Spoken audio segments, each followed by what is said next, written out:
कहानी की शुरुआत होती है एक माउंटेन के ऊपर से, जहाँ पर बर्फ पड़ी होती है। वहीं पर एक नदी होती है जो कि बर्फ की वजह से बहुत ज्यादा ठंडी हो चुकी है, और यहीं पर नदी के बीचों बीच हमारे हीरो को दिखाते हैं जिसका नाम मिंग है। मिंग उस नदी के ठंडे पानी में बैठकर अपनी बॉडी को कल्टीवेट करने की कोशिश कर रहा है। वो यहाँ पर बॉडी कल्टीवेशन के मेथड को अप्लाई कर रहा है, क्योंकि मिंग अपनी बॉडी की कल्टीवेशन को यूज नहीं कर सकता, क्योंकि उसकी की कल्टीवेशन वाली नर्व्स को किसी ने काट दिया है। और ये किसने किया है ये आपको आगे थोड़ी देर बाद पता चल जाएगा। बर्फ गिरने की वजह से वहाँ पर नदी का पानी बहुत ज्यादा ठंडा होता है। खून को जमा देने वाले ठंडे पानी में मिंग यहाँ पर अपनी बॉडी को कल्टीवेट करने की कोशिश कर रहा है। वो काफी ज्यादा गुस्से में होता है। वो पानी के अंदर पंच मारता है और कहता है, मैंने किसी से सुना है कि अगर हम अपनी बॉडी कल्टीवेशन की टेक्निक को परफेक्ट कर लेते हैं तो फिर हमें की गैदरिंग राम की जरूरत नहीं पड़ती, हमें की को इकट्ठा करने की जरूरत नहीं। बॉडी कल्टीवेशन से ही हम ग्रैंड मास्टर बन सकते हैं। मिंग पानी से बाहर निकल आता है। उसके कपड़ों पर भी बर्फ पड़ी होती है। वो अपने कपड़ों को झाड़ते हुए पहन लेता है और साथ ही कहता है, हालांकि बॉडी को कल्टीवेट करने के लिए ये वाला तरीका सबसे ज्यादा क्रूल है और सबसे ज्यादा आसान भी है, लेकिन इसका एक साइड इफेक्ट है। जितना ज्यादा मैं ठंडे पानी में बैठकर अपनी बॉडी को कल्टीवेट करूंगा उतना ज्यादा मेरी बॉडी को नुकसान पहुंचेगा। और मैंने तो यहाँ तक सुना है कि बॉडी कल्टीवेशन के इस मेथड को यूज करने पर अगर हम ठंडे पानी में बैठकर बॉडी कल्टीवेशन की इस टेक्निक को यूज करते हैं तो हम लोग 20 साल से ज्यादा जिंदा नहीं रह सकते। इस बात से मिंग थोड़ा सा उदास हो जाता है, लेकिन फिर वो आसमान की तरफ देखता और कहता है, कोई बात नहीं, मेरे लिए 20 साल की उम्र काफी है। मुझे बस अपने पेरेंट्स की मौत का बदला लेना है।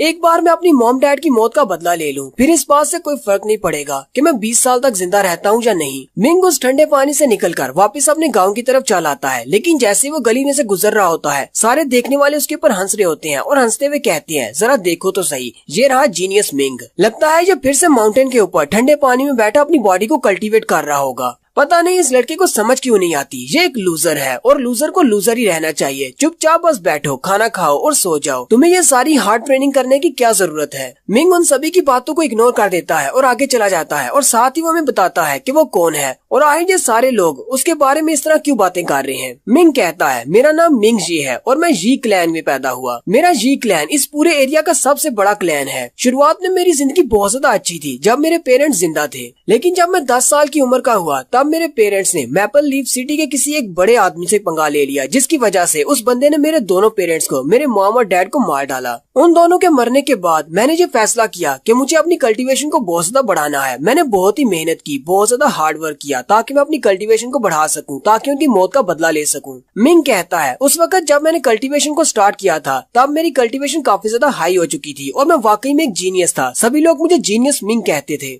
आज से तकरीबन 6 महीने पहले तक इस पूरे गांव में, हालांकि मेरे अपने जी क्लैन में भी ऐसा कोई भी वॉरियर नहीं था जो कि मेरे लेवल का हो, यानी मेरी कल्टीवेशन उन सबसे ज्यादा हाई थी, मेरे बाकी के कजन से भी ज्यादा हाई। इसी वजह से तो सारे लोग मुझे जीनियस मिंग कहते थे। मिंग के 2 कजन है, एक का नाम जेन जिंग है और दूसरे का नाम जेन जियांग है। जेन जिंग बड़ा है। जेन जियांग जेन जिंग से कहता है, अगर इसी तरह चलता रहा तो मुझे लगता है कि सिर्फ एक ही महीने में मिंग तुमसे आगे निकल जाएगा। उसकी कल्टीवेशन तुमसे बहुत ज्यादा हाई होती जा रही है। अगर तुमने आज इसको यहाँ पर नहीं रोका तो कल को ये तुम्हारे लिए बहुत बड़ा मसला बन जाएगा। जेन जिंग आगे से हंसना शुरू कर देता है और कहता है, तुम्हें क्या लगता है कि ये मेरे लिए मसला बन सकता है। और साथ ही नेक्स्ट सीन में दिखाते हैं मिंग बाहर दरख्त के नीचे आराम से लेटा होता है और इसी बारे में सोच रहा होता है कि मैं अपनी मॉम डैड की मौत का बदला कैसे लूंगा। मेरी कल्टीवेशन बहुत ज्यादा वीक है, मैं अभी इतना ज्यादा स्ट्रॉन्ग नहीं हुआ, पता नहीं कब मैं इतना स्ट्रॉन्ग हूँगा। वहीं पर लेटे लेटे घास के दरमियान उसकी नजर एक फूल पर पड़ती है। वो एक स्पेशल फूल होता है। उस फूल का नाम रेड ड्रैगन ग्रास होता है। मिंग जल्दी से भागता हुआ उसके पास आ जाता है और उसे जमीन से उखाड़ लेता है और कहता है, ये वाला पौधा तो बहुत ज्यादा अच्छा है। मिंग उसे लेकर बहुत ज्यादा खुश हो जाता है और कहता है, अगर मैं इसे सन पाउडर के साथ यूज करता हूँ तो मेरी पावर बहुत ज्यादा बढ़ जाएगी। मिंग काफी ज्यादा खुश होता है और उस फूल को अपने हाथ में पकड़कर वापस अपने घर की तरफ चल पड़ता है और कहता है, चलो वापस चलकर इससे मेडिसिन बनाता हूँ। लेकिन वो वहीं पर रुक जाता है क्योंकि उसके सामने जाओ जिंग होता है। जाओ जिंग अपने कुछ लोगों के साथ वहाँ पर आया होता है। जाओ जिंग उसे कहता है, तुम यहाँ पर क्या कर रहे हो और तुम इतनी जल्दी में कहाँ पर जा रहे हो। तुम्हारा बड़ा भाई यहाँ पर तुमसे मिलने के लिए आया है और तुम यहाँ से भाग रहे हो। मिंग जल्दी से अपने रेड ड्रैगन फूल को पीछे की तरफ छुपा लेता है और उसे कहता है, ब्रदर जी जिंग, तुम यहाँ पर क्या करने के लिए आए हो।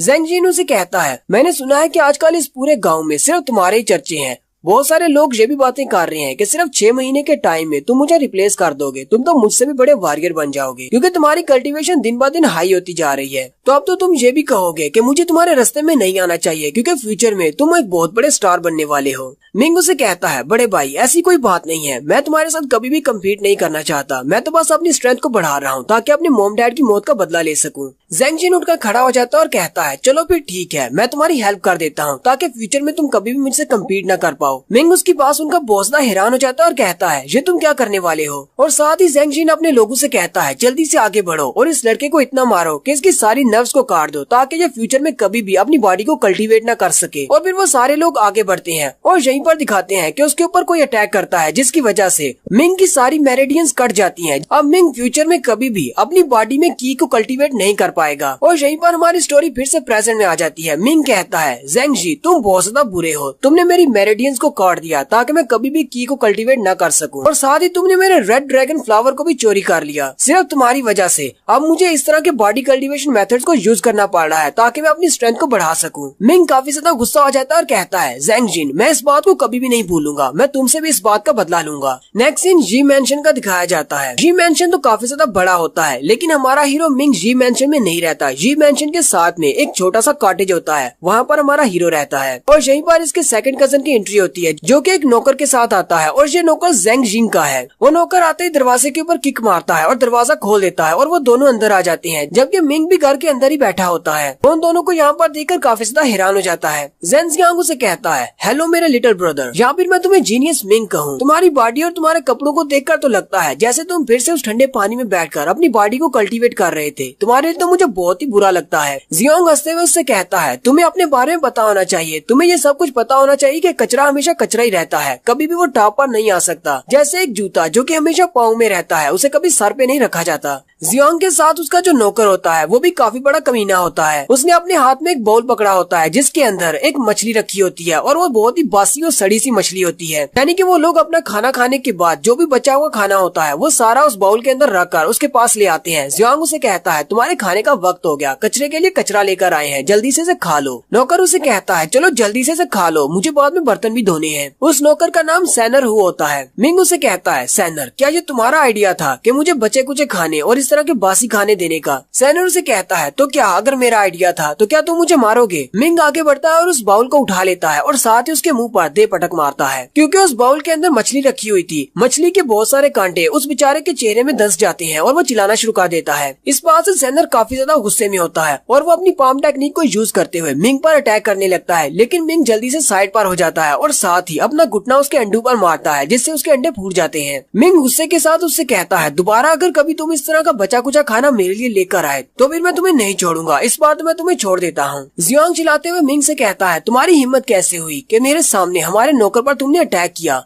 लगता है कि तुम्हें अपनी जान की बिल्कुल भी फिक्र नहीं है। मिंग उसे कहता है जियांग अगर तुम्हें ये बात पसंद नहीं आई तो फिर तुम मेरे साथ फाइट कर सकते हो और फिर देखते हैं कि कौन किसको मारता है। मिंग की ये वाली बात सुनने के बाद वो सोचने लग जाता है और कहता है जब से इस कमीने के पेरेंट्स मरे हैं तब से इसने कभी भी गिव अप नहीं किया। ये हमेशा अपनी बॉडी को कल्टीवेट करता रहता है, यहाँ तक कि बड़े भाई जिंग ने इसकी मेरिडियंस को ब्लॉक कर दिया है। अब ये कभी भी अपनी की को कल्टीवेट नहीं कर पाएगा, लेकिन फिर भी ये हमेशा उस ठंडे पानी में बैठकर अपनी बॉडी को कल्टीवेट करता रहता है। इसे लगता है कि ये अपने आप को स्ट्रॉन्ग बना सकता है। यहाँ पर इसके हाथों से थोड़ी सी बेइज्जती करवा लेना अच्छा है, बजाय इसके साथ कि इसके साथ फाइट की जाए। मुझे नहीं पता कि इसकी बॉडी कितनी ज्यादा स्ट्रॉन्ग हो चुकी है, कहीं ये मुझे मार ही न डाले। जियांग मिंग से कहता है तुम बस यहीं पर इंतजार करो, तुम्हें पता है ना ये किसका नौकर है, ये जिंग का नौकर है, वो तुमसे इस बात का बदला जरूर लेगा। और साथ ही जियांग सैनर से कहता है सैनर चलो यहाँ से चलते हैं और जाकर जिंग को बताते हैं। उनके चले जाने के बाद मिंग और भी ज्यादा गुस्सा हो जाता है और कहता है इस जिंग को तो मैं कभी भी नहीं छोड़ूंगा, उसने मेरी रेड ड्रैगन ग्रास को चोरी किया, मेरी मेरिडियंस को ब्लॉक कर दिया ताकि मैं कभी भी अपनी की को कल्टीवेट न कर सकूं। नेक्स्ट सीन कुछ देर के बाद का होता है। मिंग को बहुत ज्यादा भूख लगती है, उसके पेट से आवाज आ रही होती है। वो आगे बढ़ता है और अपने बर्तन के अंदर चल के चेक करता है कि वहाँ पर चावल पड़े हुए हैं या नहीं, लेकिन उसके पास सारे चावल खत्म हो चुके होते हैं। मिंग कहता है मेरे पास तो सारे चावल खत्म हो गए, लगता है कि मुझे फिर से गाँव में जाकर चावल खरीद कर लाने पड़ेंगे। मिंग अपना बैग उठाकर गाँव की तरफ निकल पड़ता है, लेकिन जैसे ही वो बाहर की तरफ जा रहा होता है वहीं पर एक सूखे हुए दरख्त के नीचे एक भिखारी बैठा होता है। वो भिखारी उसे देखकर हंसना शुरू कर देता है और कहता है ओए लड़के क्या तुम स्ट्रॉन्ग बनना चाहते हो? मिंग उसकी बात सुनकर रुक जाता है और कहता है क्या तुम मुझसे बात कर रहे हो?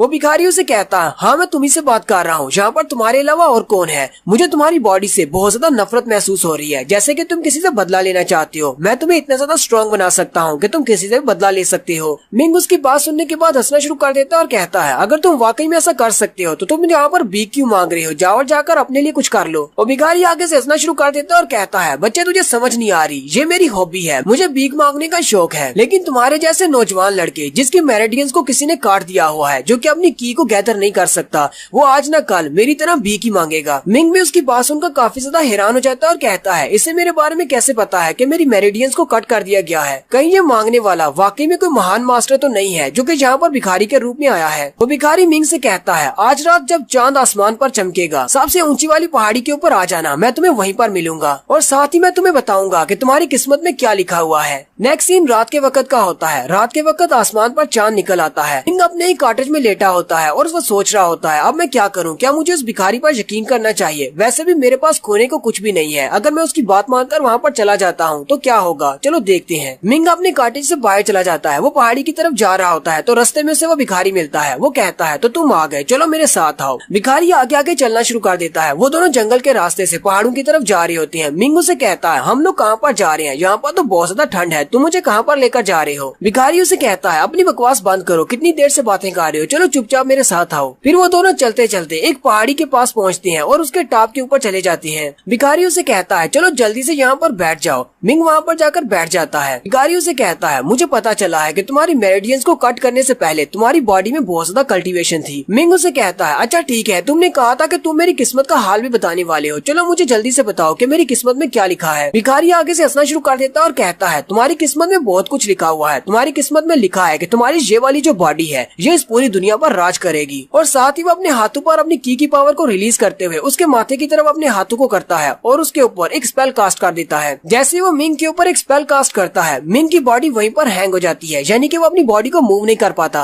मिंग भी काफी ज्यादा घबरा जाता है और कहता है, ये तुम क्या कर रहे हो? मैं अपनी बॉडी को मूव नहीं कर पा रहा। वो बूढ़ा भिखारी आगे से और भी ज्यादा हंसना शुरू कर देता है। असल में ये बूढ़ा भिखारी एक बहुत बड़ा फ्रॉडिया है। भिखारी हंसते हुए मिंग से कहता है, अब जबकि तुम्हारी बॉडी मेरी होने वाली है तो चलो फिर ठीक है, मैं तुम्हें अपने बारे में बता देता हूँ, इस बात से कौन सा फर्क पड़ने वाला है, वैसे भी तुम यहाँ पर मरने वाले हो। भिखारी उसे कहता है, पहले मैं एक जनरल हुआ करता था रोजफिंच कंट्री का, लेकिन बहुत सारे बुरे लोगों के चलते उन सब लोगों ने मेरी फैमिली को मार डाला। मैं सिर्फ अकेला ही बचा। मैं उन सारे लोगों के हाथों से वहाँ से तो बचकर आ गया। मैं काफी अर्सा तक इधर उधर भटकता रहा। फिर एक दिन अचानक मुझे एक स्क्रॉल मिला जिसके अंदर एक एंशिएंट टेक्निक लिखी हुई थी जिससे मैं अपनी बॉडी को रीइनकार्नेट कर सकता हूँ, वो भी किसी की बॉडी में भी। मैंने उस टेक्निक को यूज करते हुए हीवनली अर्थ के एक इनर डिसाइपल की बॉडी ले ली और 30 साल तक मैं उसी की बॉडी में रहा। 30 साल के इस अरसा में मैं हीवनली अर्थ मार्शल आर्ट अकेडमी का मैनेजमेंट का हेड बन गया। लेकिन मेरे लिए इतना सब कुछ काफी नहीं था। मैंने हीवनली अर्थ मार्शल आर्ट्स अकेडमी के बहुत सारे राज और बहुत सारी टेक्निक्स को चोरी कर लिया। जब मैं उन चीजों को चोरी करके वहाँ से भाग रहा था, वहाँ के कुछ सेंट लेवल के मार्शल आर्टिस्ट मेरे पीछे लग गए। मैंने उन सब से अपनी जान बचाकर भागने की कोशिश की, लेकिन मैं काफी ज्यादा जख्मी हो चुका था क्योंकि उन सेंट लेवल के मार्शल आर्टिस्ट ने मेरे पर अटैक किया था। वहाँ से भागते हुए रास्ते में मुझे एक भिखारी की बॉडी नजर आई जो कि मरने की स्टेज पर था क्योंकि वो बहुत ज्यादा भूखा था, लेकिन मेरे पास और कोई रास्ता नहीं था। मैंने अपनी बॉडी को दोबारा से रीइनकार्नेट कर लिया और उसी भिखारी की बॉडी में चला गया और तब से मैं इंतजार कर रहा हूँ कि कभी मुझे कोई अच्छी बॉडी मिलेगी और फिर मेरी नजर तुम पर पड़ी। तुम्हारी बॉडी काफी ज्यादा अच्छी है। मिंग उसे कहता है, लेकिन मैं तुम्हें बता दूं, मेरी बॉडी तुम्हारे किसी भी काम नहीं आएगी। मेरी तो मेरिडियंस को कट कर दिया गया है, मैं तो की को भी गैदर नहीं कर सकता। भिखारी उसे कहता है, इसे बार बार अपनी बॉडी कहना बंद करो, अब ये बॉडी मेरी होने वाली है और वो भी बहुत जल्दी। और साथ ही वो अपने पास एक छोटी सी बॉटल निकालता है और कहता है, इस बॉटल के अंदर एक पिल रखी हुई है जिसको ब्लेसिंग पिल कहते हैं। उस स्पेशल पिल को खाने से हम लोग अपनी की कल्टीवेशन को दोबारा से बहाल कर सकते हैं, यानी कि हमारी मेरिडियंस फिर से रन हो जाएंगी। ये पिल वाकई में बहुत ज्यादा इफेक्टिव है। एक बार मैंने तुम्हारी बॉडी में आने के बाद इस पिल को खा लिया तो तुम्हारी बॉडी मेरे लिए सबसे ज्यादा पावरफुल बॉडी साबित होगी और अगले कई सालों तक मुझे नई बॉडी की जरूरत नहीं पड़ेगी। मिंग उसे कहता है, लेकिन एक ना एक दिन तुमने जो कुछ भी किया है इस सब का तुम्हें हिसाब चुकाना होगा, तुम मेरे साथ ऐसा नहीं कर सकते। भिखारी उसे कहता है, तुम्हें किसने कहा कि मुझे इस सब का हिसाब चुकाना पड़ेगा? इस कंट्री में वीक के लिए कोई भी जगह नहीं है। वीक को हमेशा कचरा और लूजर समझा जाता है। सिर्फ स्ट्रॉन्ग ही सर्वाइव कर पाते हैं क्योंकि तुम बहुत ज्यादा वीक हो, इसी वजह से तुम्हारे साथ ये सब कुछ हो रहा है। मैं अपने आप को ब्लेम करना चाहिए। भिखारी उस पिल को अपने हाथ पर निकालता और कहता है, तुम इस पिल को डायरेक्टली अपने मुंह से नहीं खा सकते। मुझे इस पिल को तुम्हारी बॉडी के अंदर, तुम्हारे दिल के अंदर रखना होगा, लेकिन तुम्हें डरने की जरूरत नहीं है, तुम इससे मरोगे नहीं। मिंग आगे से चिल्लाना शुरू कर देता है और कहता है, अपनी बकवास बंद करो, तुम मेरे दिल के अंदर एक पिल रखने की बात कर रहे हो। तुम्हें लगता है कि मेरी बॉडी को ओपन करने के बाद मेरे दिल के अंदर पिल रखने से मैं बच जाऊंगा? मुझे अभी छोड़ दो वरना तुम सीधे जहन्नुम में जाओगे। तुम बहुत ही बुरे और ईवल हो। मिंग क्योंकि वहाँ पर बैठा हुआ अपनी बॉडी को मूव नहीं कर सकता, वो भिखारी अपने हाथ पर अपनी की पावर को रिलीज करता है और साथ ही अपनी पाम टेक्निक को यूज करते हुए उसकी चेस्ट के ऊपर अपना हाथ लगाता है। जैसे वो उसकी चेस्ट के ऊपर अपनी की पावर को रिलीज करता है, वहाँ पर एक जबरदस्त की पावर निकलती है और इसी वक्त मिंग के हार्ट के अंदर दिखाते हैं। वो पिल उसके हार्ट के अंदर चली जाती है। वो स्पेशल पिल जिसका नाम ब्लेसिंग पिल है उसके अंदर बहुत सारे डेवल्स की आत्माएं हैं। वो सारी आत्माएं भी उसकी बॉडी के अंदर चली जाती हैं। भिखारी के उस पिल को उसकी बॉडी के अंदर प्लांट करने के बाद मिंग बेहोश हो जाता है। भिखारी कहता है मेरा पहले वाला स्टेप तो काम कर गया, अब सेकंड स्टेप की बारी है। भिखारी हंसते हुए आगे बढ़ता है और उसके माथे पर उंगली लगाते हुए कहता है चलो फिर करते हैं, और साथ ही भिखारी की बॉडी नीचे गिर जाती है, यानी कि भिखारी की सोल जो होती है वो मिंग की बॉडी के अंदर चली जाती है। और थोड़ी देर के बाद मिंग अपनी आंखें खोलता है। मिंग कहो या फिर भिखारी कहो, वो अपनी आंखें खोलता है। भिखारी अपने हाथ की तरफ देखता है और कहता है ये वाली बॉडी तो उस भिखारी की बॉडी से बहुत ज्यादा अच्छी है। भिखारी आगे बढ़ता है और उस मरे हुए भिखारी की बॉडी से कुछ चीज निकालने लगता है, लेकिन उसी वक्त उसका हाथ रुक जाता है। वो कहता है लगता है कि इस लड़के का रिजॉल्व बहुत ज्यादा पावरफुल है, मैं इसको शॉर्ट टाइम में इसकी सोल को डिस्ट्रॉय नहीं कर पाऊंगा। मुझे लगता है कि इसकी सोल के ऊपर मुकम्मल तौर पर हावी होना काफी ज्यादा मुश्किल हो सकता है। मिंग कहता है मेरे पास बहुत सारा टाइम होने वाला है, सबसे पहले मुझे अपने उस गोल्डन ट्रेजर को अपनी बॉडी के ऊपर लगाना है। वो उस मरे हुए भिखारी की बॉडी से एक गोल्डन क्लोक को निकालता है और कहता है ये वो स्पेशल खजाना है जो मैं चोरी करके लाया हूँ। वो उस क्लोक को अपने हाथ के ऊपर रखता है और साथ ही उस क्लोक के ऊपर अपना ब्लड डालता है ताकि वो उसको अपना मास्टर मान ले, और साथ ही वो भिखारी उस क्लोक को पहन लेता है। उसका नाम डिवाइन गोल्डन क्लोक होता है और वो काफी ज्यादा पावरफुल होता है। भिखारी काफी ज्यादा खुश हो जाता है और कहता है ये तो वाकई में एक डिवाइन वेपन है और ये बहुत ज्यादा पावरफुल है, अब मेरा मुकाबला कोई भी नहीं कर पाएगा। भिखारी कहता है मैंने 30 साल अपने जाया किए हैं सिर्फ इस चीज को चोरी करने के लिए, आज फाइनली मैंने इस चीज को पहन लिया है। लेकिन यहीं पर सब कुछ उल्टा पुल्टा हो जाता है, क्योंकि यहाँ पर किसी तीसरे बंदे की आवाज आती है जो कि एक फेरी होती है जो इस डिवाइन वेपन की गार्डियन है, और वो कह रही होती है कि ब्लड सैक्रिफाइस बिल्कुल परफेक्ट रहा है, हमारे इस डिवाइन क्लोक को उसका नया मास्टर मिल चुका है। भिखारी उसे कहता है आज ये आवाज किसकी है, क्या तुम इस क्लोक की फेरी गाइड हो? लेकिन वो फेरी गाइड कहती है मास्टर मिंग की बॉडी के अंदर एक एक्सटर्नल सोल है, इसे अभी भी डिस्ट्रॉय करना होगा वरना ये मास्टर मिंग की सोल को डिस्ट्रॉय कर देगी। भिखारी चिल्लाना शुरू कर देता है और कहता है कहीं तुम पागल तो नहीं हो गई, मैंने तुम्हें पहना है तो मास्टर तुम्हारा मैं हूँ, मिंग नहीं। वो फेरी गाइड उसे कहती है लेकिन इस क्लोक के ऊपर जिसने अपना ब्लड डाला है मेरा मास्टर वो है, यानी कि मेरा मास्टर मिंग है, तुम नहीं। भिखारी आगे से चिल्लाना शुरू कर देता है और कहता है मुझे 30 साल लगे हैं इस क्लोक को चोरी करने में, तुम मुझे इस तरह से मार नहीं सकती। और साथ ही मिंग की बॉडी के अंदर से एक जबरदस्त एनर्जी निकलती है। वो फेरी गाइड उस भिखारी की सोल को खत्म कर देती है, डिस्ट्रॉय कर देती है। वो भिखारी जहाँ पर मर जाता है। भिखारी की सोल के डिस्ट्रॉय होने के बाद मिंग वहीं पर बेहोश होकर गिर जाता है। थोड़ी देर के बाद मिंग को होश आती है। मिंग उठकर बैठ जाता है और कहता है इस भिखारी ने तो मेरी बॉडी ले ली थी, लेकिन मैं फिर से अपनी बॉडी के अंदर कैसे हूँ, ये कैसे हो सकता है? मिंग को उसी फेरी गाइड की आवाज आती है। वो उसे कहती है मास्टर। मिंग उसे कहता है कौन है यहाँ पर, कौन मुझे मास्टर कह रहा है? इसी वक्त बिमिंग के सामने एक छोटी सी फेरी आती है और उसे कहती है मास्टर तुम्हें घबराने की जरूरत नहीं है, मैं इस डिवाइन क्लोक की फेरी गाइड हूँ और मेरा नाम बिमिंग है। बिमिंग उसे कहती है जितने भी इस तरह के डिवाइन वेपन्स हैं उन सभी के साथ इस तरह की एक फेरी गाइड होती है जो कि अपने मास्टर के लिए बहुत ही यूजफुल साबित हो सकती है, इसलिए मैं इस डिवाइन क्लोक की फेरी गाइड हूँ। मिंग उससे पूछता है बिमिंग क्या तुम्हें पता है कि वो बुरा आदमी कहाँ पर चला गया जिसने मेरी बॉडी ले ली थी? बिमिंग उसे कहती है उसकी सोल को तो मैंने डिस्ट्रॉय कर दिया, हालांकि उसने इस डिवाइन क्लोक को आपकी बॉडी के साथ अटैच किया था, लेकिन उसे ये नहीं पता था कि इसके अंदर एक स्पिरिट हो सकती है जो कि उसकी बॉडी को भी डिस्ट्रॉय कर सकती है। मिंग अपने उस डिवाइन क्लोक को देखकर काफी ज्यादा खुश होता है और कहता है अब मेरे हाथ में एक हीवनली ट्रेजर लग गया है, क्या मैं इसे वाकई में रख सकता हूँ, क्या मैं इसका मास्टर हूँ? बिमिंग उसे इस गोल्डन क्लोक के बारे में बताती है कि इस गोल्डन क्लोक को हमारे पैट्रियार्च ने बनाया है जिसको स्काई रोमर भी कहते हैं और वो बहुत ज्यादा पावरफुल है। और इस क्लोक को वक्त की शुरुआत से पहले बनाया गया था जब इंसानों को भी बनाया भी नहीं गया था। जब वो इस क्लोक को बना रहा था तो उसने मार्शल आर्ट्स के डीएटी यानी मार्शल आर्ट्स के गॉड की कोर को इसमें यूज किया था, और इसके अलावा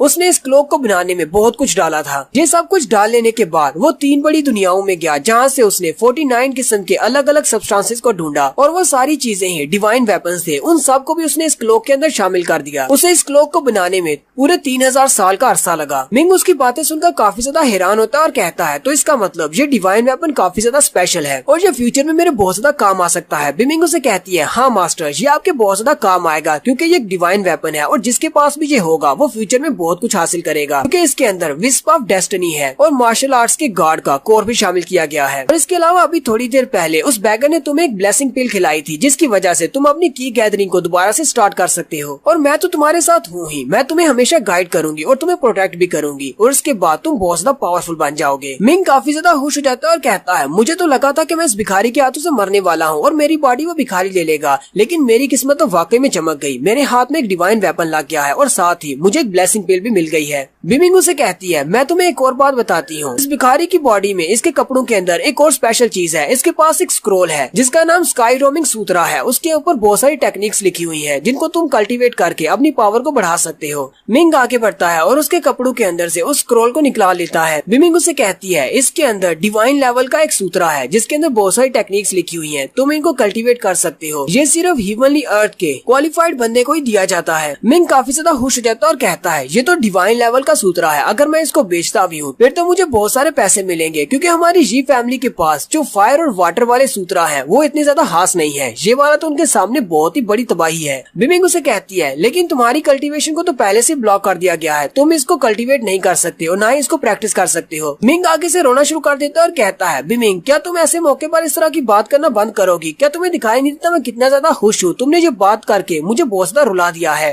बिमिंग उसे कहती है, मैं सिर्फ एक स्पिरिट गाइड हूँ, मेरे अंदर कोई भी इमोशंस या फीलिंग नहीं है, इसलिए मुझे कुछ भी महसूस नहीं होता। मिंग कहता है, अगर मैं इसको यूज नहीं कर सकता, मैं इसको प्रैक्टिस नहीं कर सकता, चलो फिर ठीक है, मैं इसको बाजार में जाकर बेच देता हूँ, इससे मुझे बहुत सारे पैसे मिलेंगे, क्योंकि मेरे पास खाने को कुछ भी नहीं है। बिमिंग उसे कहती है, मास्टर लेकिन तुम इसको यूज कर सकते हो, क्योंकि मैं अपनी पावर्स को यूज करते हुए हमारी कटी हुई मेरिडियंस को फिर से ठीक कर सकती हूँ। तुम की को गैदर कर सकते हो और साथ ही ठंडे पानी में बैठने की वजह से तुम्हारी बॉडी को जितना भी नुकसान पहुँचा है मैं उस सबको भी हील कर सकती हूँ। बिमिंग गुस्सा हो जाता है और चिल्लाकर उसे कहता है, ये सारी बातें तुम मुझे पहले नहीं बता सकती थी, तुम्हारी वजह से मुझे कितना ज्यादा रोना पड़ा, और ऊपर से बार बार मुझे मास्टर कहना बंद करो। क्या तुम मुझे मेरे नाम से नहीं बुला सकती? तुम मुझे मिंग कहा करो। बिमिंग उसे कहती है, मैं तो सिर्फ एक फेरी गाइड हूँ, मेरे अंदर कोई भी फीलिंग्स नहीं है, मुझे नहीं पता कि लोगों को उसके नाम से कैसे पुकारते हैं। मिंग उसे कहता है, मैं तुम्हें जो भी कहूंगा तुम आगे से यही बहाना बनाओगी, चलो फिर ठीक है, जो मर्जी करती रहो। मिंग उसे कहता है, चलो छोड़ो ये सारी बातें, जल्दी से मेरी मेरिडियंस को फिक्स कर दो ताकि मैं की को गैदर कर सकूं। अब मुझे बताओ मुझे क्या करना है। बिमिंग उसे कहती है, यहाँ पर नीचे लेट जाओ। मिंग वहीं पर जमीन के ऊपर लेट जाता है। बिमिंग उसे कहती है, तुम बस रिलैक्स करो, बाकी का सारा काम मेरा है, और साथ ही वो उसके माथे के ऊपर आकर बैठ जाती है। मिंग चिल्लाना शुरू कर देता है और कहता है, क्या तुम अपनी तशरीफ को मेरे चेहरे के ऊपर से हटाओगी? बिमिंग उसे कहती है, लेकिन क्यों? मिंग उसे कहता है, कोई भी ऐसा नहीं चाहता कि कोई दूसरा अपनी तशरीफ को उठाकर उसके चेहरे पर रख दे। बिमिंग उसे कहती है, मैं तो सिर्फ एक फेरी गाइड हूँ, मुझे नहीं पता, मेरे अंदर कोई भी फीलिंग्स नहीं है, मुझे कुछ भी महसूस नहीं होता, तो मैं यहाँ पर बैठ सकती हूँ।